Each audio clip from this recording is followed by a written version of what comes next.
Hola a todos, mi nombre es Kevin Palacios, soy perito en accidentes de tránsito, actualmente gerente de la empresa Oficina Nacional de Investigaciones NBI SAS. Nos dedicamos específicamente a la investigación de accidentes de tránsito y a los peritajes relacionados con los accidentes de tránsito. El día de hoy les voy a hablar de qué es el informe policial de accidente de tránsito o croquis, que comúnmente lo conocemos como croquis. Básicamente este documento contiene la información importante de un accidente de tránsito, que nos va a permitir de manera mucho más clara poder entender qué sucedió en el accidente de tránsito. Por eso es importante saber y conocer cómo analizar este documento. Este documento está compuesto por 3 páginas, 3 hojas, donde reposa toda la información del accidente de tránsito. Inicialmente en la hoja número 1 vas a encontrar información como la fecha del accidente, el lugar del accidente, la hora del accidente, la hora del levantamiento, que eso es información básica. Pero vamos a encontrar una información que tiene que ver con las características de la vía, que nos describen el lugar de los hechos.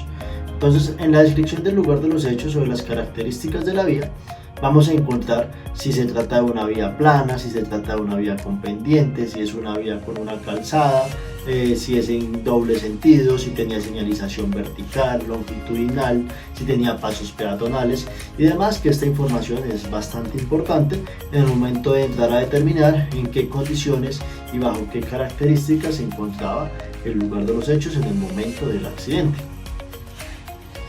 Ahora bien, vamos a encontrar posterior a esto información del vehículo número 1, y en el vehículo número 1 lo primero que vamos a encontrar es nombre del conductor, todos los datos de contacto del conductor, fecha de nacimiento, teléfono, dirección y demás.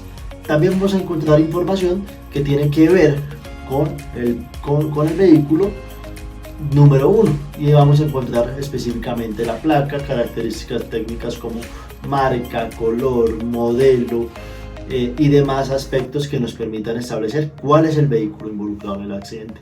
La parte más importante de este ítem o del vehículo número 1 es entrar a determinar cuáles fueron los daños que describió la agente de tránsito, que la agente de tránsito pudo observar en el lugar, en el momento en que inspeccionó el vehículo en el sitio del accidente. ¿Por qué? Porque nos van a permitir de una manera mucho más clara poder determinar cuál fue la dinámica del accidente. Los daños de los vehículos, los daños que encontramos en los vehículos hablan por sí solos y nos permiten determinar en qué ángulo se presentó el impacto, de qué lado se presentó el impacto, con qué fuerza, con qué deformidad. A través de la deformidad de los daños se puede llegar a calcular la velocidad en que circulaban los vehículos. Por eso siempre es importante solicitarle a la agente de tránsito que describa los daños que observa. Obviamente hay unos daños internos que la agente de tránsito o el policía de tránsito no podrá establecer en su momento, pero sí es bueno que haga su mayor esfuerzo para dejar plasmada esta información.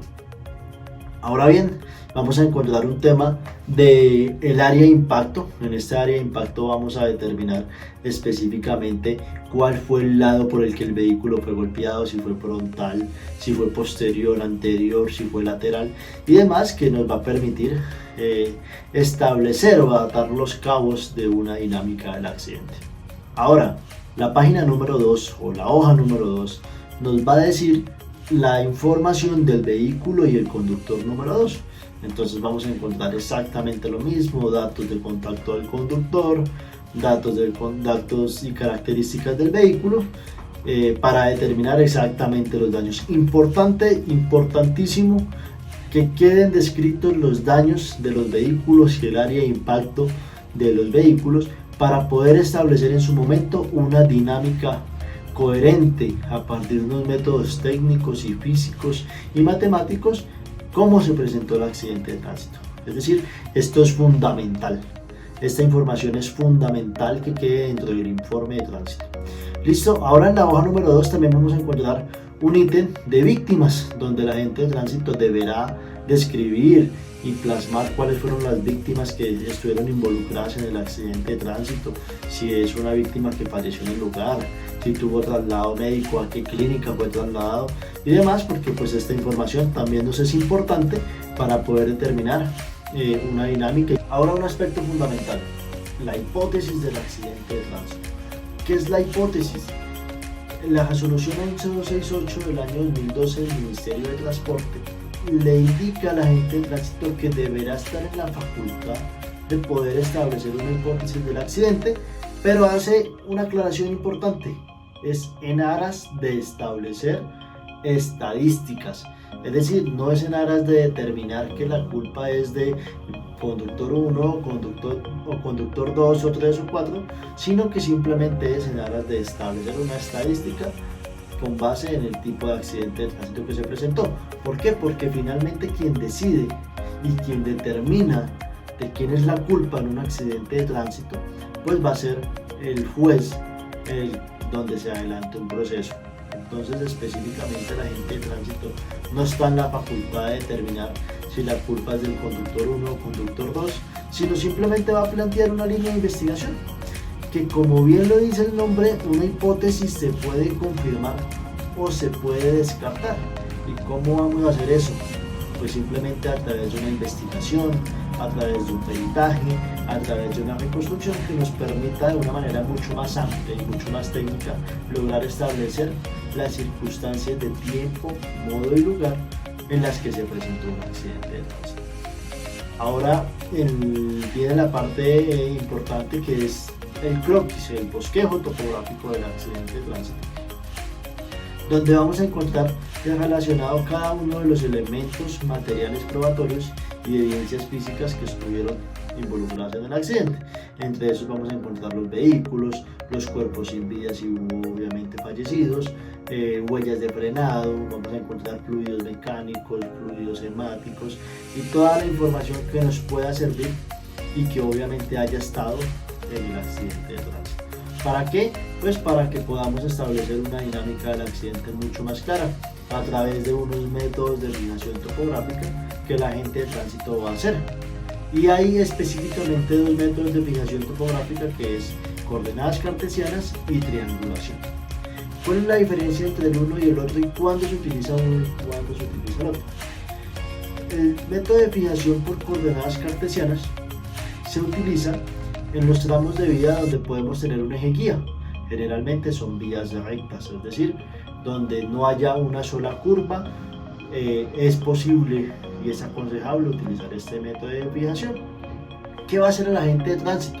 Va a ubicar un punto de referencia, va a ubicar un punto auxiliar, y a partir de ese punto auxiliar, imaginariamente el agente de tránsito va a plantear un plano cartesiano partiendo del eje X y el eje Y va a tener en cuenta un eje guía, que puede ser el borde de la vía, puede ser el sardinel, y va a empezar a tomar la fijación topográfica de cada uno de los elementos, tomando medidas sobre el eje X y sobre el eje Y. Es algo muy fácil, muy sencillo, pero que realmente nos va a servir a nosotros y les va a servir a cualquier persona que coja un informe de tránsito para poder entender qué fue lo que hizo la gente de tránsito en esa fijación. Y esa fijación nos va a decir a qué distancia está un vehículo del otro, a qué distancia está una huella de frenado de la otra, a qué longitud tiene la huella de frenado y demás, que son aspectos que nos van a permitir más adelante establecer unas trayectorias de circulación, establecer unas velocidades de circulación, establecer velocidades de volcamiento, establecer proyecciones en los pasos de peatones, que realmente es información fundamental. Esto es lo más importante en el informe de accidente de tránsito, porque es lo que realmente sirve para llegar a establecer de manera técnica y científica cómo sucedió un accidente de tránsito. Esto respecto al primer método de fijación topográfica, que es coordenadas cartesianas, y respecto al segundo método de fijación topográfica, que es triangulación, consiste básicamente en que a partir de dos puntos de referencia, punto A y punto B, se va a triangular la fijación topográfica de los elementos. Es decir, vamos a encontrar los elementos materiales probatorios ubicados exactamente en la misma zona, pero con un método de fijación topográfica distinto. ¿Por qué se utiliza este y en dónde es aconsejable utilizarlo? En vías curvas, es decir, donde no hay un eje guía, donde no podemos tener en cuenta un ángulo de 90 grados, sino simplemente vamos a tener una curva bastante pronunciada que nos va a permitir, pues, desde un punto A a otro punto B, tener una triangulación de los elementos materiales probatorios. Básicamente esto es lo importante, lo fundamental del informe de accidente de tránsito. Siempre será necesario en un accidente de tránsito que el agente de tránsito diligencie el informe. ¿Para qué? Para que haya una información clara y precisa del accidente. Ese documento es lo que va a hablar, lo que nos va a decir mucho más adelante qué fue lo que sucedió. Es decir, que es importante que el agente de tránsito, que le soliciten la copia del informe al agente de tránsito. Él está en la obligación de entregarle una copia a cada uno de los conductores involucrados, y además de eso es de bastante importancia obtener esta información. No siendo más, así finalizo el video. Espero les haya quedado claro. Igual cualquier duda van a encontrar información de contacto en la descripción del video, en nuestra página web www.nbi.com.co. Somos peritos expertos en accidentes de tránsito, somos abogados expertos en accidentes de tránsito y podemos ayudarle a entender y analizar el informe policial de accidente de tránsito.